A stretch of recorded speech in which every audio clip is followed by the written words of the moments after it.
Hey y'all, can y'all hear me? Oh, can y'all hear me? Let me know if you can hear me. And if you can, give me some thumbs up. Hit that like button. Let me know if you can hear me. So I can start saying hello to everybody.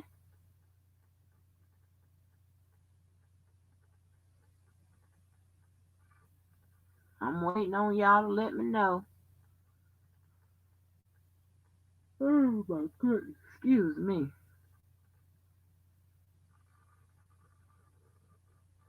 Can y'all hear me?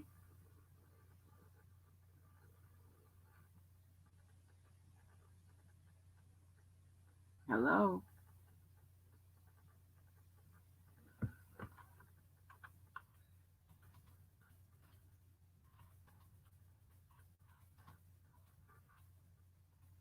Okay, thank you, Valencia. Lord have mercy.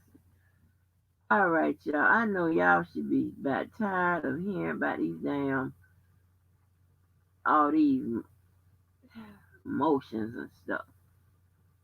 So I'm not gonna read it, but I want to talk about a few things, right?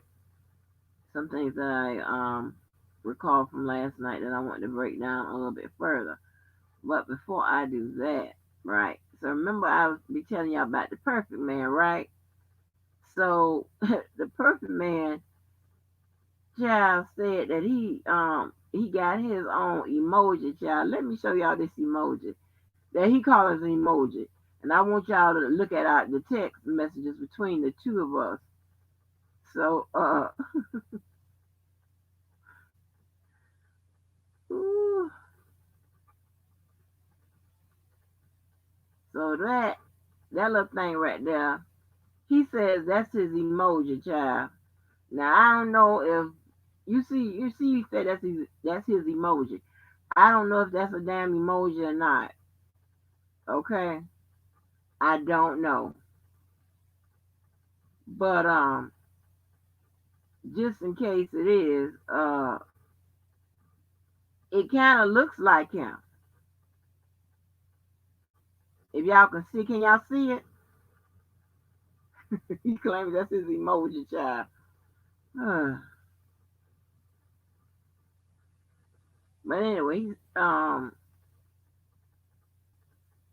I don't know why I went down that path. But anyway, let me get out of that. But yeah, child, that's what he claimed his goddamn emoji.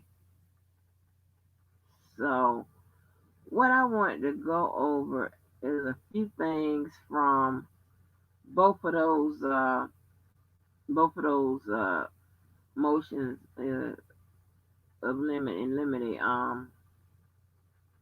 that was, put in the system yesterday, right? Because I don't know about y'all. Can y'all can still hear me? Cause I mean I don't know about y'all, but I think that everybody um have actually put their spin on the shit or whatever. Cause what I read is something totally different than being read on these YouTube streets.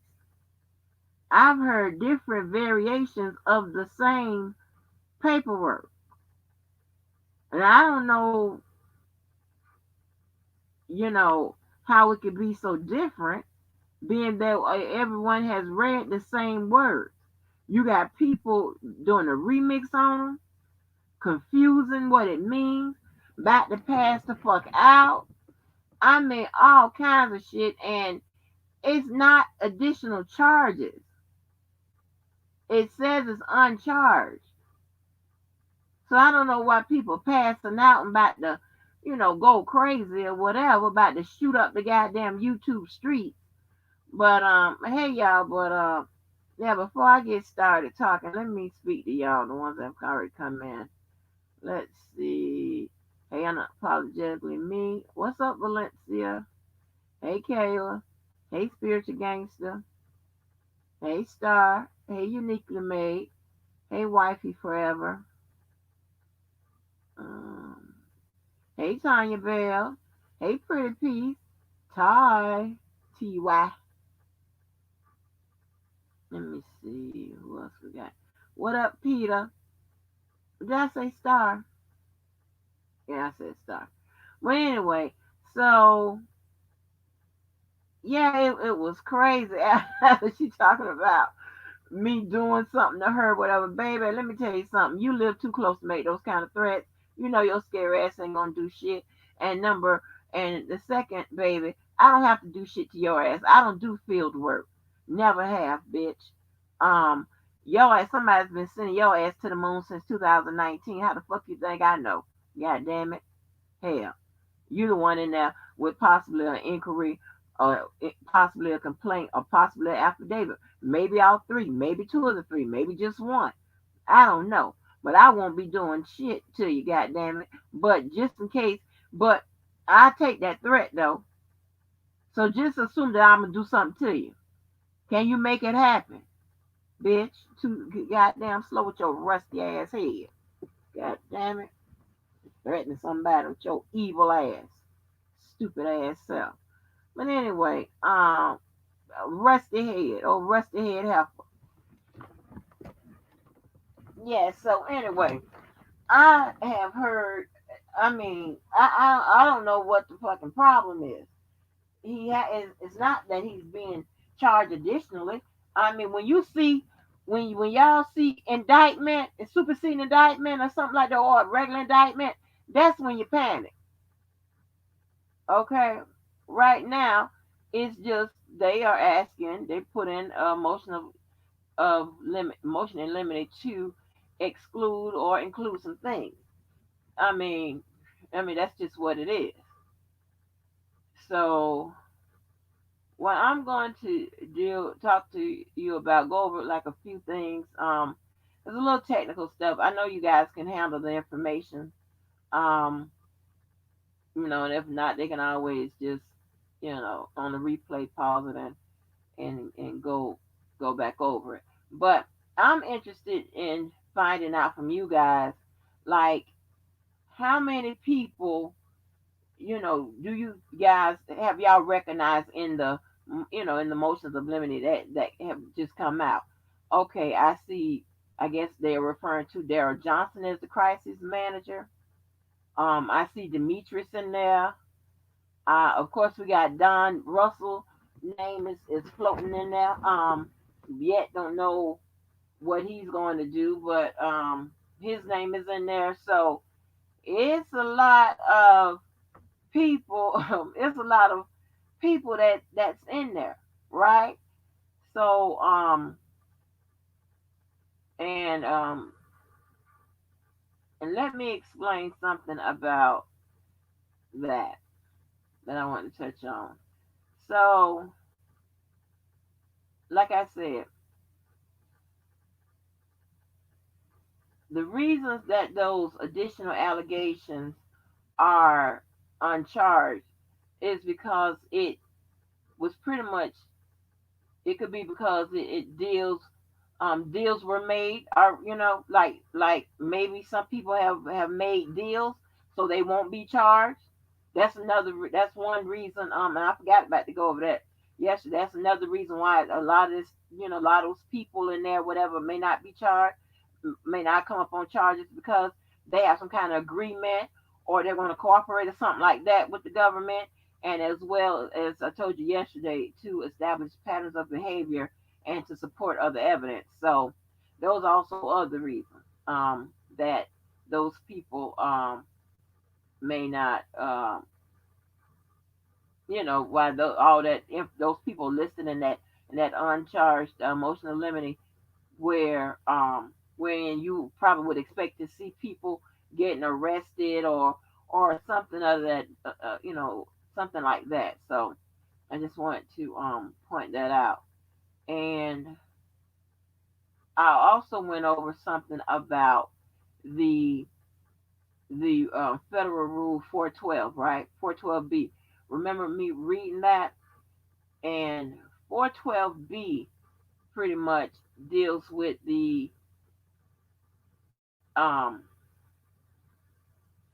deals with sex offenses and the line of questioning, right? So it's actually referred to as the I don't know why I'm all over the place right now because I'm trying to go in order and I don't have my order right. It's called the rape shield law, right? And it basically precludes like the defense from asking questions about an accuser's sexual behavior. And throughout the document, it referenced under Rule 412, it referenced um, B. But let me read to you what the 412, the Rule 412 is, and it's for the victim. Um, and it says prohibited uses. The following evidence is not admissible in a civil or criminal proceeding involving alleged sexual misconduct. Number one, evidence offered to prove that a victim engaged in other sexual behavior, or evidence offered to prove a victim's sexual predisposition. Now, they point out B, right? B is evidence of specific instances of a victim's sexual behavior with respect to the person accused of the sexual misconduct, if offered by the defendant to prove consent or if offered by the prosecutor. So they're saying that they don't want that in there, the prosecution. I would probably wholeheartedly believe that there's going to be the defense is going to send in another opposition, maybe addressing that a little bit more if they haven't already. I forgot what's on that opposition. I know it was a lot to do with Jane Doe number 5 identity and all of that, but I look to see them challenging that. I mean, I would, because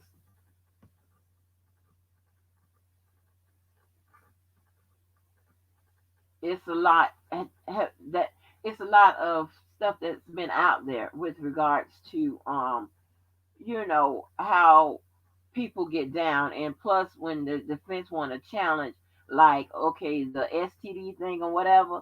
So it's kind of hard to to just focus on one sexual partner and have that stand, you know and you can't, you kind of got your hands tied behind your back.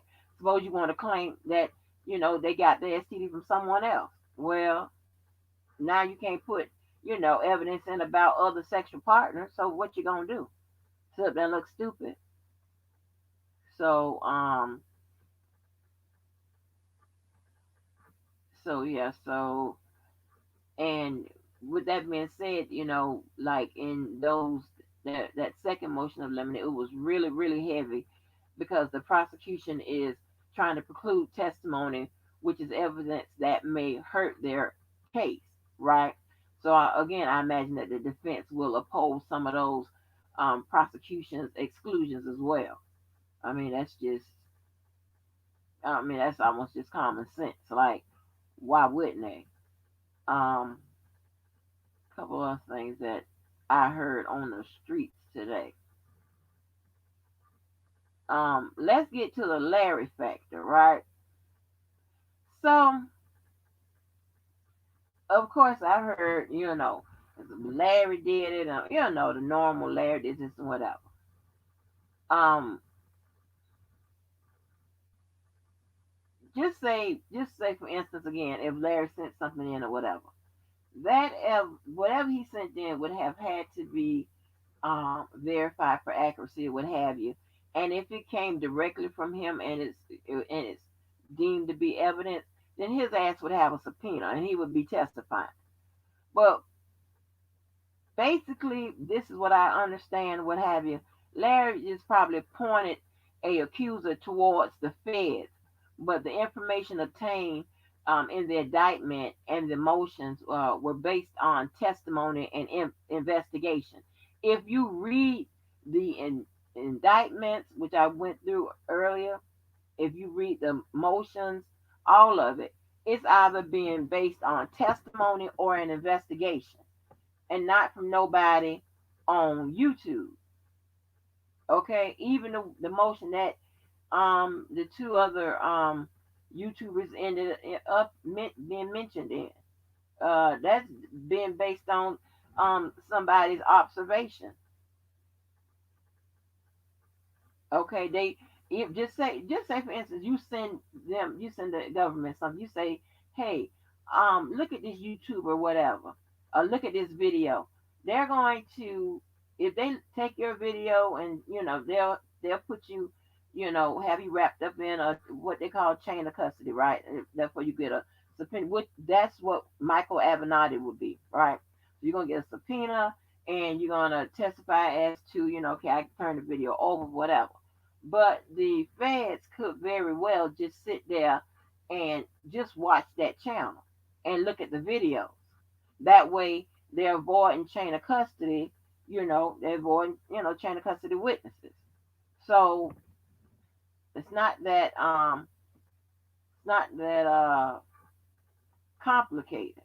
So all this, Larry did this, that, and the third. The most Larry did was pointed, an accuser to the feds, and from there they obtained, information via, like testimony or investigation. You can clearly see them people saying they got the information from a phone, they got information from a recording, they got information from a friend, they got information from an employee. They don't say nothing about Larry. I'm just saying. Don't say nothing about any blogger on YouTube. It, kind of mentions the actions of people that were going around on YouTube, like Don, or I never seen, have I, yeah, I seen, or Daryl was on someone's channel before. Um and I think Demetrius was on someone's channel before, I believe. But yeah, so that's basically what what I wanted to touch on about that. I ain't gonna keep you guys long because I'm getting sleepy. And I want to talk about character witnesses, right? Now, I told you, it's kind of complicated. I don't know why I want to touch about it now, but it's kind of complicated, right? Because when it comes to character witnesses, it deals with pretty much mainly with Rule 404 and 405. And the character witness should provide like examples of positive, sustained behavior, right? And good traits. So it's like someone doing something good, like they had a charity for like 20 years, feeding the kids or something like that over and over and over, just um a constant pattern of behavior, right? Not, okay, well, I just if I was the defendant, say I paid for somebody's schooling once, or I paid for bought a car for somebody another time, or whatever. No, it has to be, it has to be a little bit more, it has to be a lot more consistent than that. And pretty much, this dealing with a sustained good trait. And self-control is a trait, right? So if they try to put a character witness up there, what have you, um, self-control can be questioned, right? So that's just something to keep in mind. And I'm giving this stuff out before ahead of time, because this is some stuff, we may see, that may come across again. So what else? Oh yeah, I want to talk about plea bargains, right?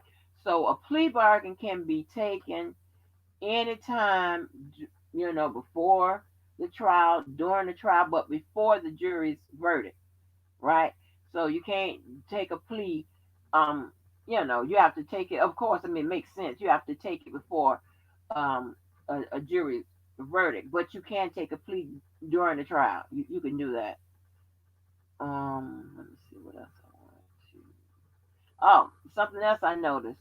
Still, no exculpatory evidence have showed up thus far under the reciprocal discovery rule.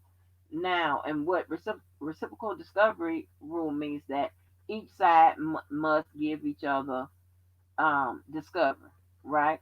So um, the prosecution has to give the defense any type of braided giglio or 3500 material, which is also known as the Jinx Act, has to give them that information, as well as the defense is supposed to disclose its discovery, but not disclose something that can be self-incriminating to R. Kelly.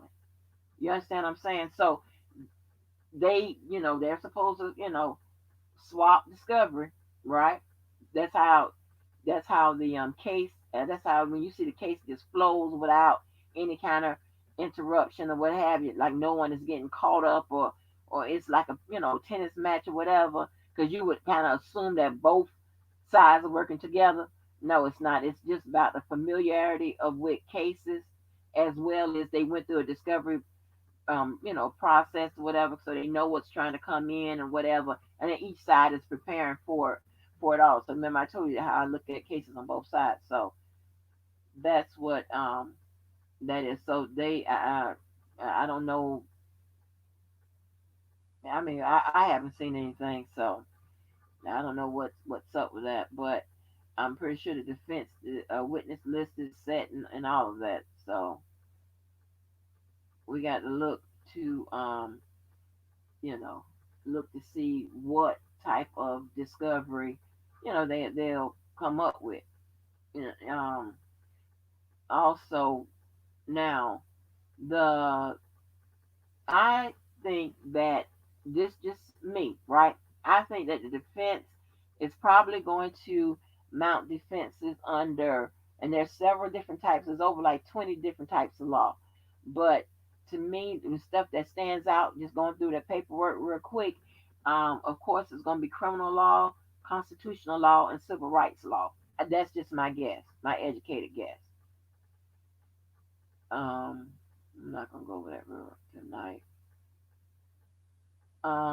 And another thing, and the last thing I want to touch on is, let's talk about RICO real quick, right? So a RICO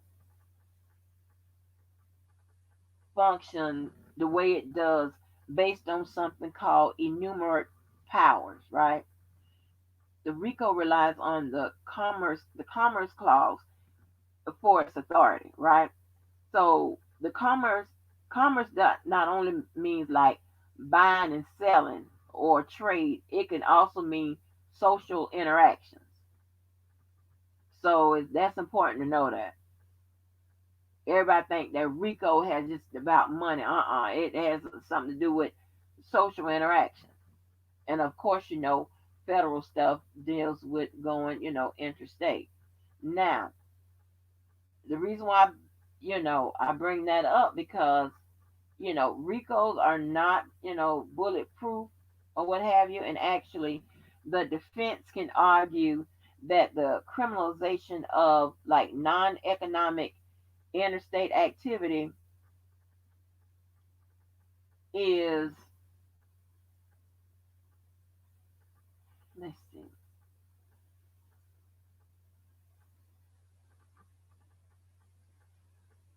well, it's actually making certain actions, criminal offenses, certain non-economic action, criminal offenses, and the defense can argue that, and I'm pretty sure they will. I mean, it don't make any sense. On top of the defense can blow a hole in RICOs by disproving one or more element of a RICO. And they can do that by disproving that the person charged was associated with the criminal enterprise. They can disprove it by like saying a person saying that that person didn't know that they were doing anything that amounts to a RICO. They didn't know that they was participating in a criminal enterprise, and that their actions did not affect the interstate commerce, and that another person like a co-conspirator, whatever, they agreed to do all the racketeering. So those are usually the arguments to RICO. These corporate laws never helped us ever. Oh, I'm just looking at the chat. I'm sorry. I am so sleepy, y'all. I tried to I was waiting, honey. I am so sleepy, but so I apologize for that. But I have some more, but baby, I'm too tired. But anyway, so I mean, I don't know why people is passing out and acting crazy and all of that, because I mean it's not like he's dead or he's I mean this is a that was a real bad um a couple of documents they put out, because I looked on online and stuff like that. It's all over the news, and everybody is focusing on the boys, the men, or whatever they are. And I'm like, oh my gosh, can y'all please? So, but yeah, they right, Peter. Let me look at some of y'all comments. Yeah, they are doing a good job at establishing a pattern of behavior. I mean, that's what they're supposed to do. So, yeah, yeah, they need some strength. Let me see. A lot of fans on. Let me see what Star says. Does the judge always okay emotion like that, or do they pick and choose? Um, they would um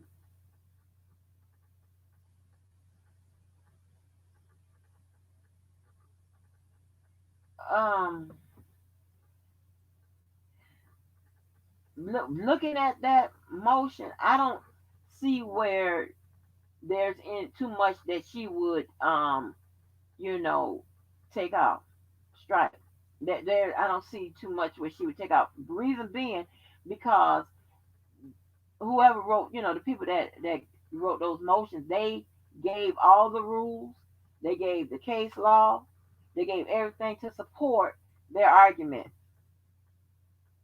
So it's kind of hard, and the judge is gonna interpret it, but um, it's kind of hard trying to say that the government just didn't say, okay, we don't want this to go on, we don't want this. They said why, and they cited uh, case law, they cited rules, they gave examples. I mean, they did it all. They showed patterns of behavior. They did it all. So it's kind of hard to see, what she would take out, especially when it comes to Rule 412, because that's a rule.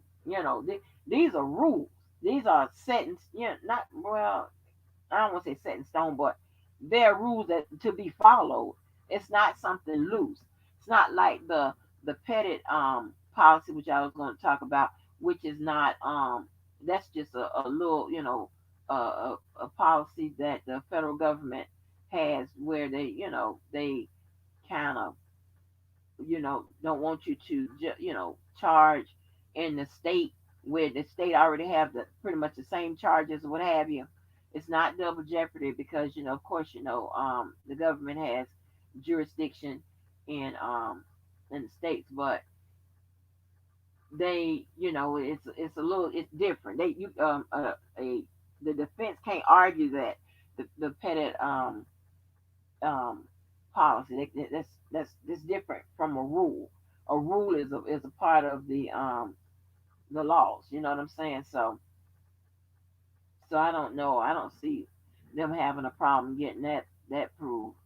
But if she does, if she approves it all, it'll be, she'll say so ordered, right?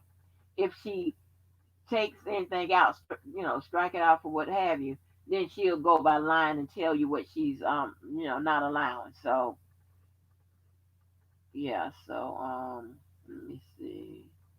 I am so stuffed up. Whew, I apologize, y'all, but when I tell you, my head is about to. Uh, okay, Rob said, I don't think the judge will allow all 20 Jane Doe. Um, that's a good point because it could arise to the level of being prejudicial to the jury.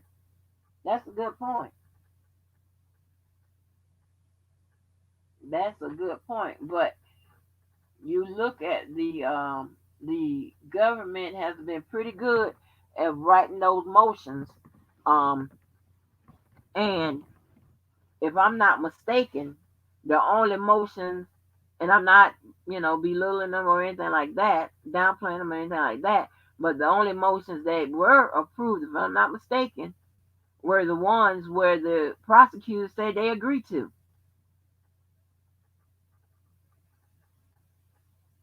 So, oh yeah, Robert, while you here, can you tell me if the land fair girl, I hate to say her name, but isn't she in the Chicago indictment? God, I'm sleepy.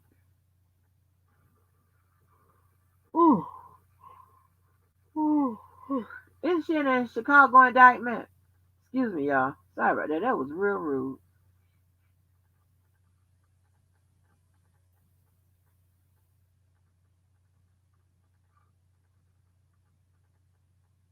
Yeah, I do. I'm so tired, honey. I was trying to do so much. Robert, all that talking you like to do,